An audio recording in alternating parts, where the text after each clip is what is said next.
माननीय सभापति, मैं धन्यवाद देता हूं आपको कि आपने मुझे बहुत महत्वपूर्ण विषय पे बोलने का मुझे मौका दिया। अभी मैं तमिलनाडु की डीएमके की माननीय सदस्य कानिमोझी जी को मैं सुन रहा था और उन्होंने मैं उनको धन्यवाद देता हूं कि कई महत्वपूर्ण बातें उन्होंने रखी और अभी भी उनको अपनी अच्छी बातों के लिए बधाई मिल रही है। हमें खुशी है इस बात की कि विपक्ष में जो लोग हैं उनको बधाई मिल रही है, लेकिन सत्ता पक्ष के लोग जब बोल के जा रहे हैं तो उनके सदस्य भी उन्हें बधाई नहीं दे रहा कोई। अध्यक्ष महोदय, मैं धन्यवाद देता हूं आपका भी, और क्योंकि मैं उनकी बात सुन रहा था, उनकी बात सुनने से मुझे कुछ याद आया। मैं ये कहना चाहता हूं 2 लाइनों में कि मैं दुनिया को मनाने में लगा हूं। अध्यक्ष महोदय,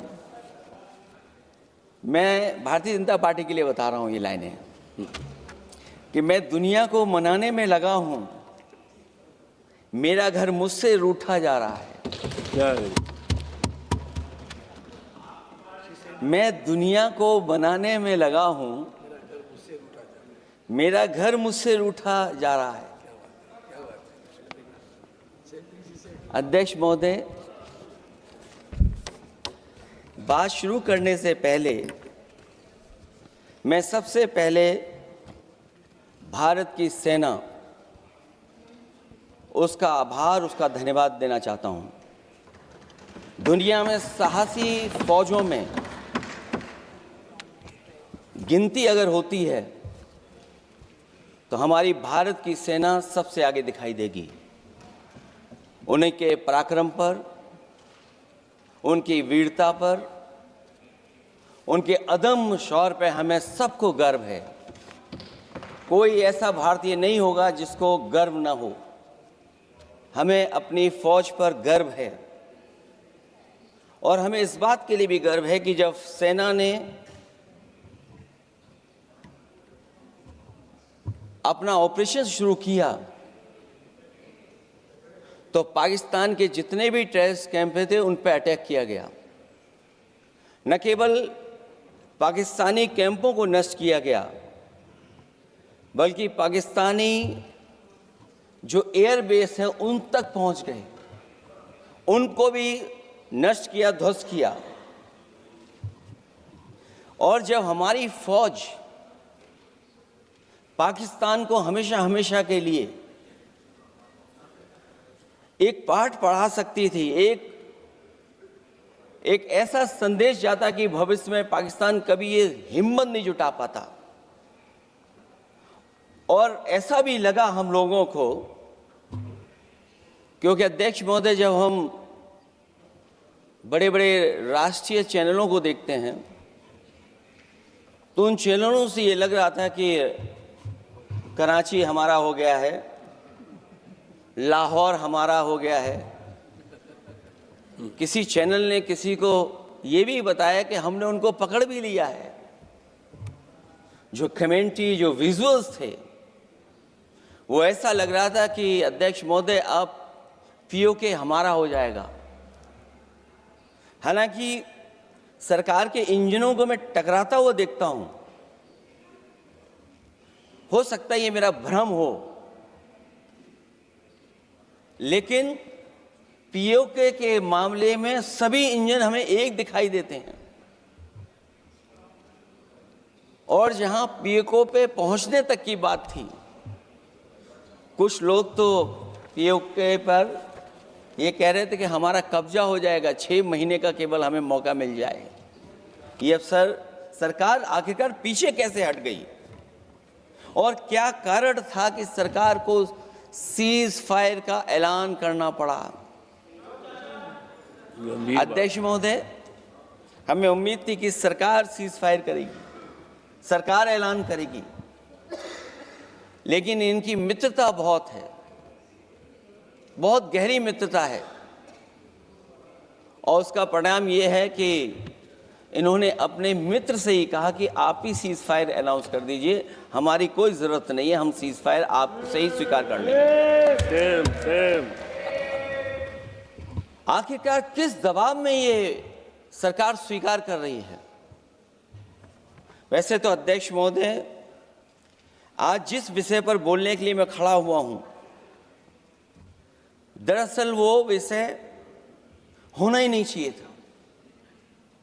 ये दुर्भाग्यपूर्ण है कि आजादी के इतने साल बाद भी ऐसे मुद्दे बने हुए हैं।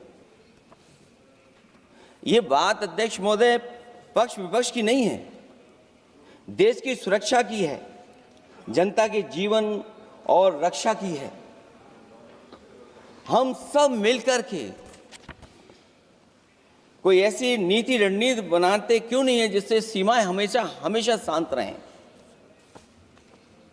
लेकिन पहलगांव की घटना ने साबित कर दिया है कि लापरवाही देशवासियों की जान ले सकती है।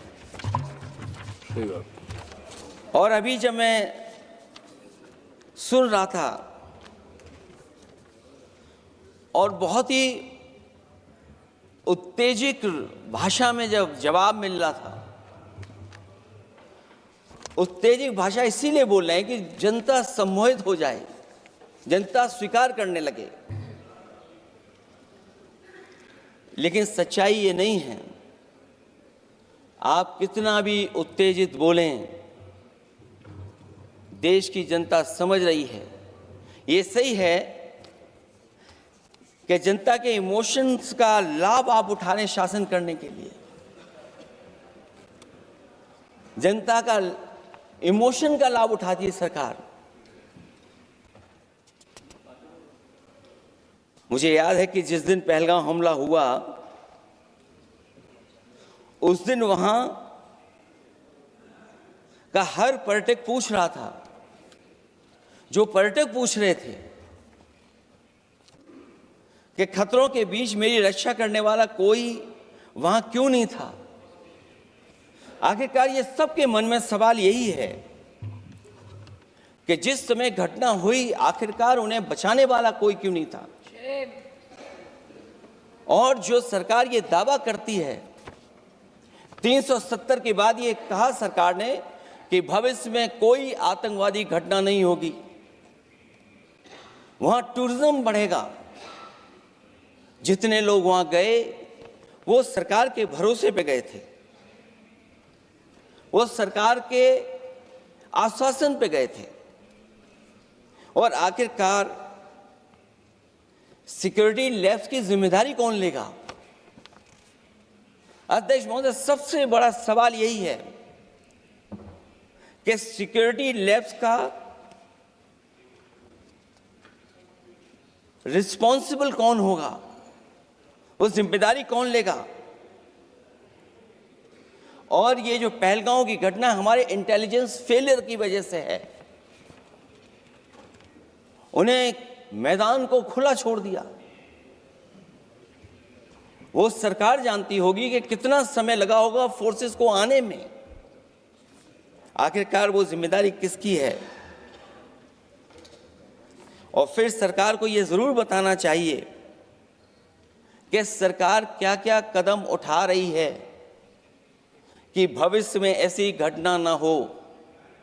क्योंकि पहलगांव से पहले पुलवामा भी हुई और पुलवामा में भी यही बात रखी गई थी कि इंटेलिजेंस फेलियर है। उस समय भी किसकी जिम्मेदारी थी इंटेलिजेंस फेलियर की? किसी को नहीं पता। और अगर इंटेलिजेंस फेलियर पहले था तो पहलगांव में भी वही इंटेलिजेंस फेलियर हम लोगों को और पूरी देश की जनता जानती है आखिरकार जिम्मेदारी किसकी बनती है। जो लोग बड़ी बड़ी बातें कर करके चले गए,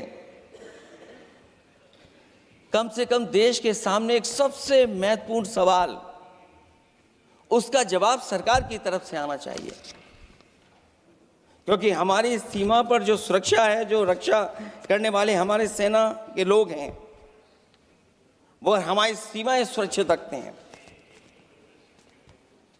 लेकिन हमारे भारत का क्षेत्रफल क्या है? और सरकार को कम से कम ये जानकारी देनी चाहिए सदन को, देश की जनता को, कि जिस समय सरकार में ये भारतीय जनता पार्टी आई है और आज जब हम सदन में चर्चा कर रहे हैं तो हमारे भारत का क्षेत्रफल क्या है, कम से कम क्षेत्रफल पता होना चाहिए। क्योंकि जब हम सवाल पूछते हैं और जो सवाल पर्यटक पूछ रहे थे कि कुछ ऐसे लोगों को सरकार की ओर से चारों तरफ से चाक चौबंद सुरक्षा घेरा क्यों दिया जाता है, वो जो साबित होते हैं, जो हमारी रक्षा क्यों नहीं की गई। पहलगाम के दूसरे दिन की जिस तरह की राजनीतिक कार्टून, क्योंकि जिस तरह का लाभ लेना चाहते हैं भारतीय जनता पार्टी के लोग, हम सब ने देखा कि पहलगाम के दूसरे दिन ही जिस तरह का राजनीतिक कार्टून भाजपा के ऑफिशियल हैंडल से पब्लिश किया गया और हमारे द्वारा घोर आपत्ति किए जाने पर हटाया गया, उसने साबित कर दिया कि भाजपा के लोग भी जानते हैं कि दुख की इस घड़ी में उन्होंने देश की भावनाओं के साथ बेहद खिलवाड़ किया है।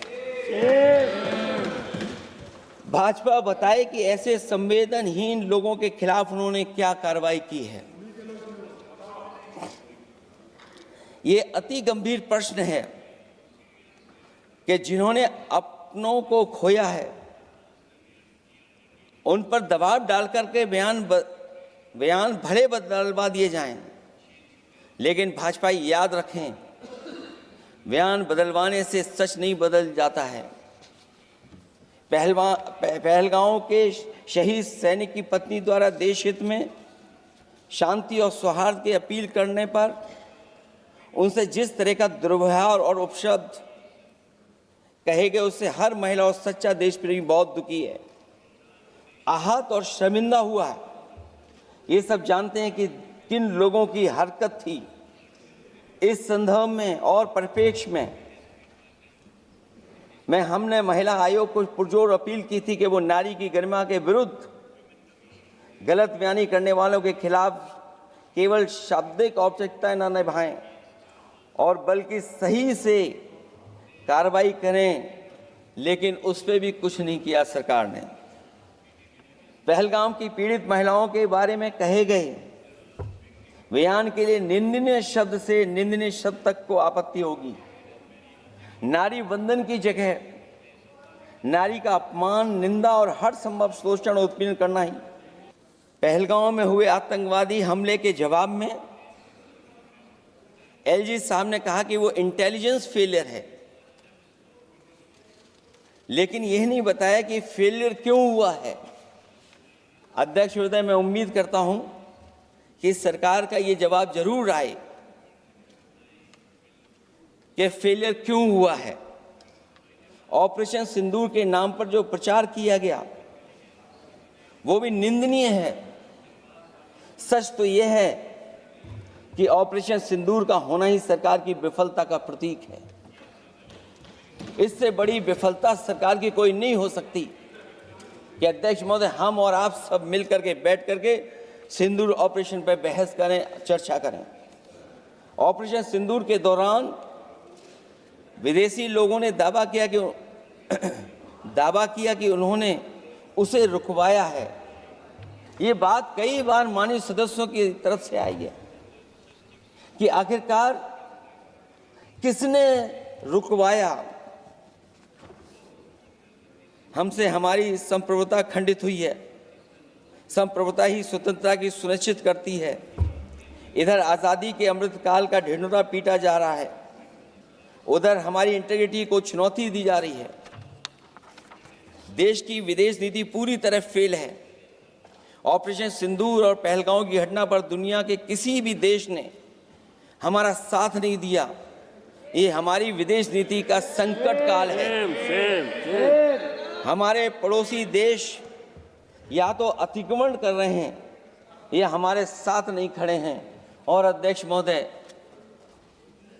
जो हमारे मंत्री जी हैं जिनका क्षेत्र बिल्कुल सीमा पर है, उनसे बेहतर कोई नहीं जानता होगा कि आखिरकार पड़ोसी देश कितना हमारी सीमाओं पर अतिक्रमण कर रहा है। गंभीर नहीं है। समाजवादियों ने हमेशा देश की सरकारों को चिताया है कि असली चुनौती और प्रतिद्वंद्विता किस देश से है, कौन पूर्वोत्तर की सीमाओं में इंक्रोचमेंट कर रहा है। सरकार को ऐसे मामलों में साहस और समझदारी से काम लेना होगा, सीमाओं से समझौता नहीं करना चाहिए। आज सरहदों के साथ देश के कारोबार को भी चुनौती मिल रही है।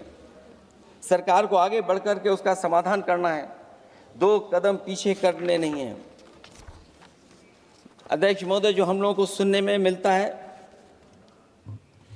ये सरकार जवाब दे कि आखिरकार जो पाकिस्तान है उसके पीछे कौन सा देश खड़ा है। आखिरकार हमें चीन से उतना ही खतरा है जितना हमारे देश में आतंकवाद से खतरा है। सरकार की जो नीतियां हैं, सरकार के जो फैसले हैं, वो कहीं न कहीं ऐसे हैं जो हमारा सीमाओं का अतिक्रमण कर रहा है, उसी की व्यापारिक गतिविधियों में मदद करने का काम करते हैं। सरकार को अपनी आर्थिक नीतियों के लिए गंभीरता से पुनर्विचार करना होगा। हमारा व्यापार कारोबार मजबूत होगा तो कोई हमें चुनौती नहीं दे पाएगा। बात केवल $1 ट्रिलियन की नहीं, बल्कि देश की सुरक्षा और आत्मनिर्भरता की होनी चाहिए। एक तरफ स्वदेशी की नीति को इस प्रकार सरकार ने ताक पर फ्री ट्रेड की बात की है, तो दूसरी तरफ मैन्युफैक्चरिंग की जगह देश को ट्रेडर कंट्री बनाकर छोड़ दिया है। यही देश के बेरोजगारी की वजह भी है।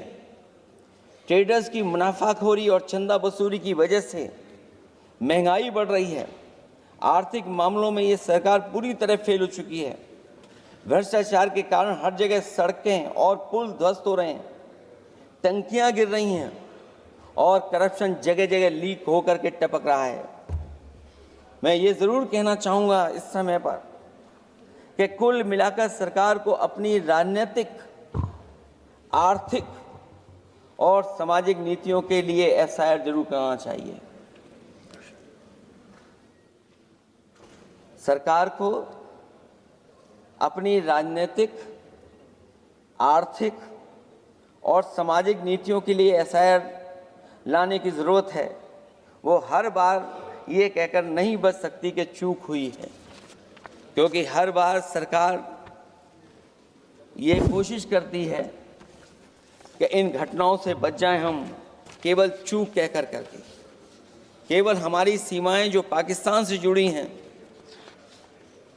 वहाँ तो आतंकवाद का हमेशा खतरा ही रहता है, लेकिन जो दूसरी सीमाएं हमारे देश की जुड़ी हुई हैं, उनसे भी हमारे देश को लगातार खतरा बढ़ता चला रहा है। आज अपनी सीमा की स्थिति गलवान से पहले की स्थिति तक भी नहीं लौटी है। जो पहले स्थिति थी वहाँ ये सरकार नहीं पहुँच पाई है। वास्तविक में नियंत्रण रेखा के कई क्षेत्रों में महत्वपूर्ण बफर जोन जब भारतीय गश्ती के लिए उपलब्ध नहीं है, तो पूर्वी लद्दाख में अतिरिक्त भारतीय तैनाती जारी है, जिससे सेना को सैनिकों की भारी कमी का सामना करना पड़ रहा है।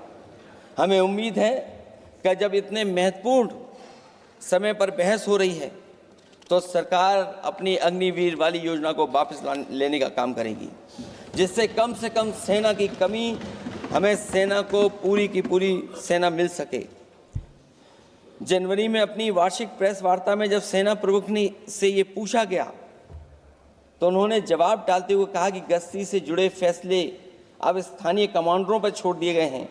जैसे भारत की सीमाओं की पवित्रता अब राजनीतिक नेतृत्व का नहीं, बल्कि स्थानीय सेवा अधिकारियों का मामला रह गया है। इस पे भी सरकार को बहुत गंभीरता से सोचना पड़ेगा कि जहां लगातार हमारी सीमाओं का एनक्रोचमेंट हो रहा है। चीन ने भारतीय वाहन निर्माताओं के लिए आवश्यक दुर्लभ खनिजों की आपूर्ति रोक दी है। सुना है कि बुलेट ट्रेन प्रोजेक्ट के लिए सुरंग खोदने वाली मशीनें, डीएपी जैसे उर्वरक और यहाँ तक कि कई बड़ी कंपनियों की रणनीति के तहत उनकी सप्लाई रोकने का काम किया है। जहां हम एक तरफ आत्मनिर्भर का नारा दे रहे हैं, वहीं हम किस पर निर्भर होते चले जा रहे हैं, ये भी विचार करने का सवाल है। सुनने में आ रहा है कि कुछ महीनों के बाद सरकार बीजिंग में मंत्री अधिकारी सब मिलकर के कोई बहुत बड़ी मीटिंग होने जा रही है। कहीं ऐसा तो नहीं है जो कूटनीतिक भागदौड़ चल रही है, कहीं कोई हमारी कमजोरी तो नहीं उजागर कर रही है। इसलिए जहां हमें पाकिस्तान से खतरा है, उसकी सीमाओं से हमारा आतंकवाद आ रहा है, वहीं जो उसके पीछे खड़ा हुआ देश चीन, उससे भी हमें सावधान रहना पड़ेगा।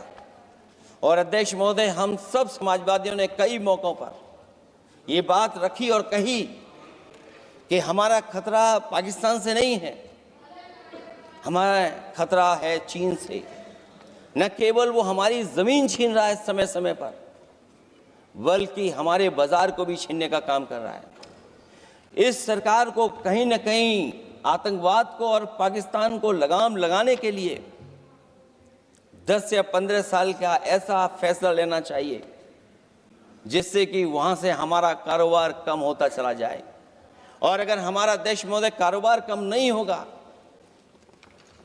तो हम अपने देश को आत्मनिर्भर भी नहीं बना पाएंगे। ये जो आत्मनिर्भर का नारा है, कहीं ऐसा तो नहीं है नारा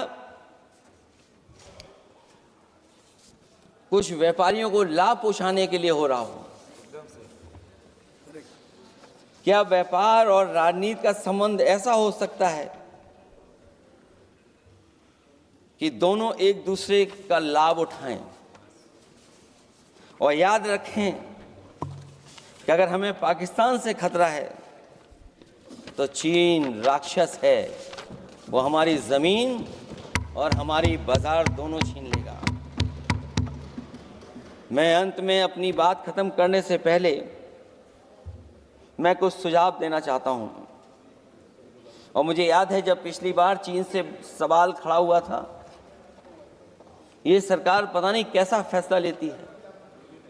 और मैं अभी विदेश मंत्री जी को जब सुन रहा था तो विदेश मंत्री जी ये कह रहे थे कि जो इंफ्रास्ट्रक्चर बन रहा है वो हमारा बहुत अच्छा इंफ्रास्ट्रक्चर बन रहा है। हम पुल अच्छे बना रहे हैं, हम सड़कें अच्छी बना रहे हैं, हम ब्रिजेस अच्छे बना रहे हैं।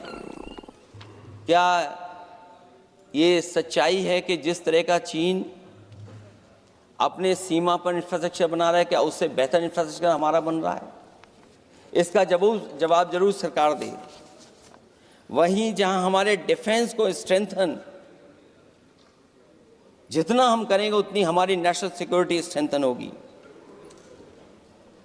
ये जो बजट लगातार कम होता चला जा रहा है, इस बजट को बढ़ाना चाहिए और कम से कम जीडीपी का 3% बजट डिफेंस का होना चाहिए।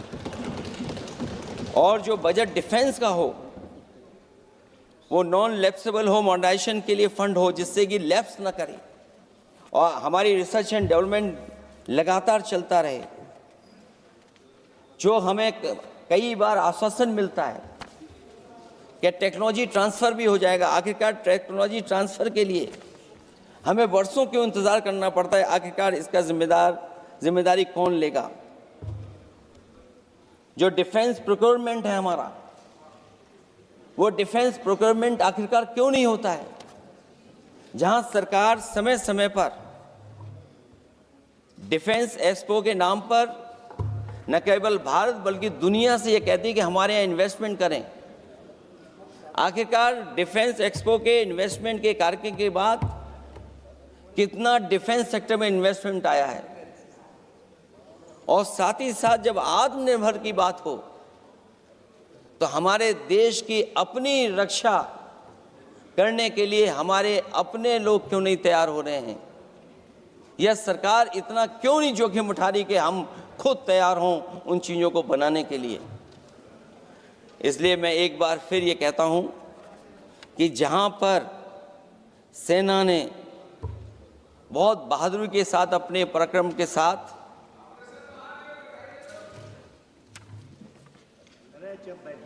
पराक्रम, वीरता और अदम्य शौर्य की जो उन्होंने परिचय दिया, उसके लिए फौज को मैं बधाई देता हूं।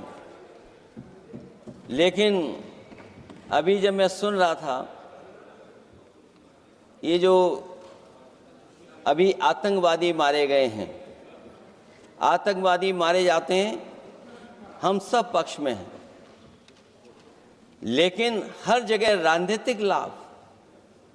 राजनीतिक लाभ आखिरकार कौन उठा रहा है?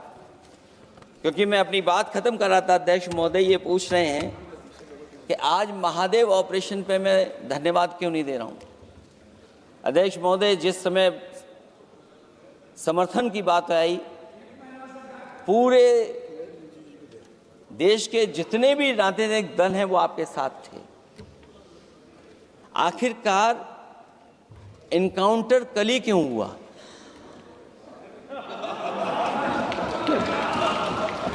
और अध्यक्ष महोदय, फिर वही बात मैं दोहराऊं जिसकी वजह से पहलगांव हुआ, जिसकी वजह से पुलवामा हुआ। अगर ये इतना ही टेक्नोलॉजी और इन सब चीजों को समझते हैं और जानते हैं, इतना ही टेक्नोलॉजी और इन चीजों को सब समझते हैं, तो आखिरकार अध्यक्ष महोदय, पुलवामा में जो गाड़ी में RDX आया, वो गाड़ी आज तक क्यों नहीं पकड़ी गई? और शायद भारतीय जनता पार्टी के लोग ये जानते होंगे कि बहुत सारे विभाग सरकार के होते हैं, सैटेलाइट इमेजेस देते हैं। अगर आज भी भारतीय जनता पार्टी चाहे तो पुलवामा में जो गाड़ी आई है, सैटेलाइट इमेजेस से वो पता कर सकती है कि वो किस रास्ते से वो गाड़ी आई थी। आप हिम्मत क्यों नहीं जुटा पा रहे हैं उसके लिए? और फिर पहलगांव में किसी भी दल ने आपके साथ किसी तरह की राजनीतिक बातचीत नहीं की,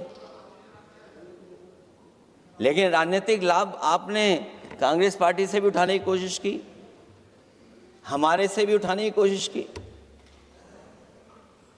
अगर डेलीगेशन भेजना ही था आपको, तो पॉलिटिकल पार्टीज तय करती हैं, आप नहीं तय कर सकते। ये राजनीति कौन कर रहा है? और फिर अध्यक्ष महोदय, राजनीति करने वाले वो लोग जो अपने चुनावी भाषण में कह रहे थे कि POK हम 6 महीने में ले लेंगे, हम अक्साई चिन्ह ले लेंगे। इसीलिए मैंने सवाल पूछा अध्यक्ष महोदय सरकार से कि जिस समय सरकार में भारतीय जनता पार्टी आई, उस समय भारत का क्षेत्रफल क्या था और भारत का क्षेत्रफल आज क्या है?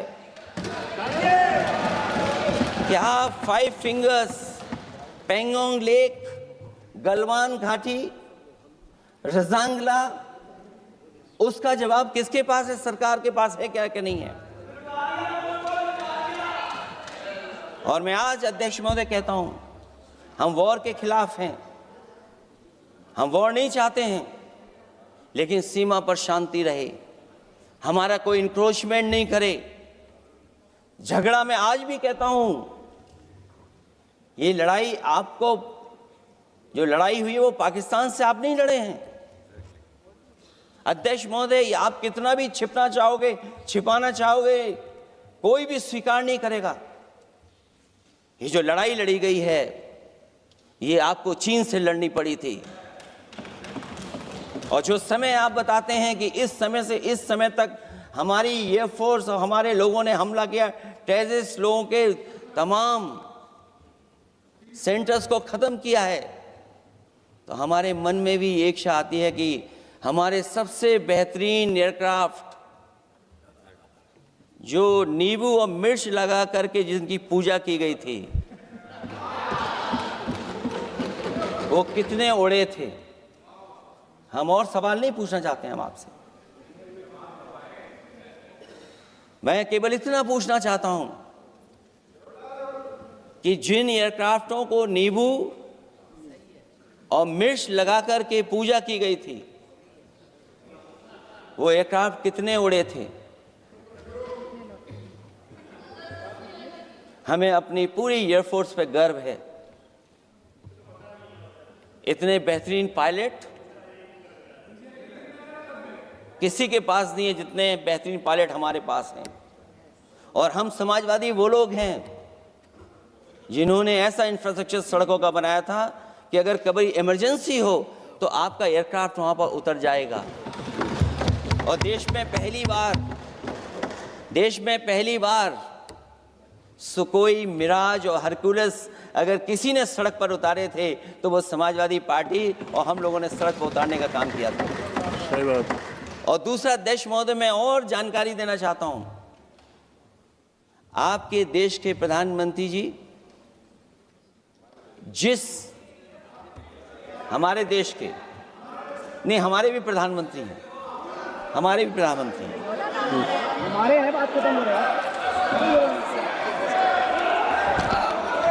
अध्यक्ष महोदय, मैं फिर बोलता हूं। अध्यक्ष महोदय, मैं तो आपको बहुत अच्छा मान रहा था कि आप ही मुझे बुलवा के गए थे।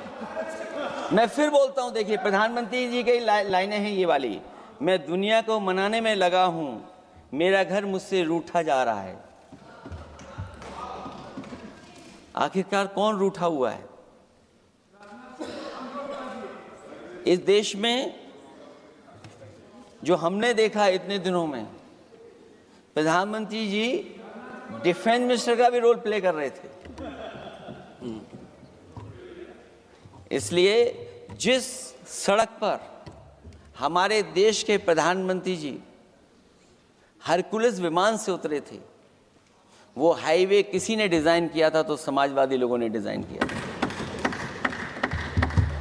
यूपी में तो डिजाइन हो गया एक और, लेकिन देश में क्यों नहीं ऐसी सड़कें बन रही जहां पर इमरजेंसी के समय पर एयरफोर्स इसको इस्तेमाल कर सके।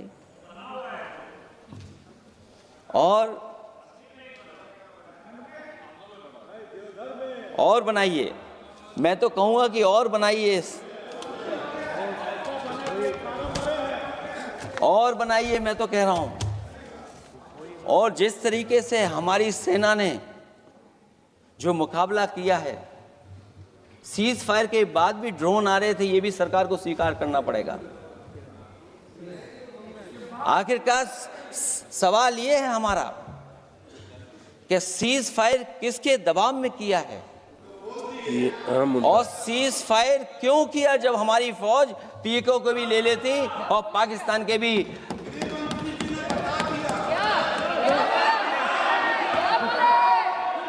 अध्यक्ष महोदय, सीज फायर आपके मंत्री जी ने नहीं किया, सीज फायर आपके मंत्री जी की तरफ से नहीं आया, क्योंकि हमारे मंत्री जी वो सोशल मीडिया को देखते नहीं हैं। सबसे पहले सोशल मीडिया पे बात आई थी, आपको 1 घंटे बाद किसी ने पढ़ के बताया होगा। इसलिए अध्यक्ष महोदय, मैं केवल इतना कहना चाहता हूं अपनी बात खत्म करते हुए, आखिरकार इंटेलिजेंस फेलियर की जिम्मेदारी किसकी है? हमारे भारत का क्षेत्रफल कितना 2014 में था और आज क्षेत्रफल क्या है? और लगातार इनकी सरकार में आतंकवादी घटनाएं क्यों हो रही हैं? और हमारे देश को खतरा पाकिस्तान से तो है ही है, लेकिन उससे ज्यादा खतरा हमारा चीन से है। आखिरकार चीन से मुकाबले के लिए आपकी तैयारी क्या है? मुझे उम्मीद है कि जब सिंदूर ऑपरेशन पर सरकार की तरफ से जवाब आए तो इन सवालों का जवाब आए। बहुत बहुत धन्यवाद आपका। और ऐसी खबरें देखने के लिए सब्सक्राइब बटन को दबाएं, फिर बेल आइकन की घंटी दबाएं। अपना भारत को बचाने के लिए बहुत जरूरी है। हर खबर को शेयर करें, लाइक करें, कमेंट जरूर करें। शुक्रिया।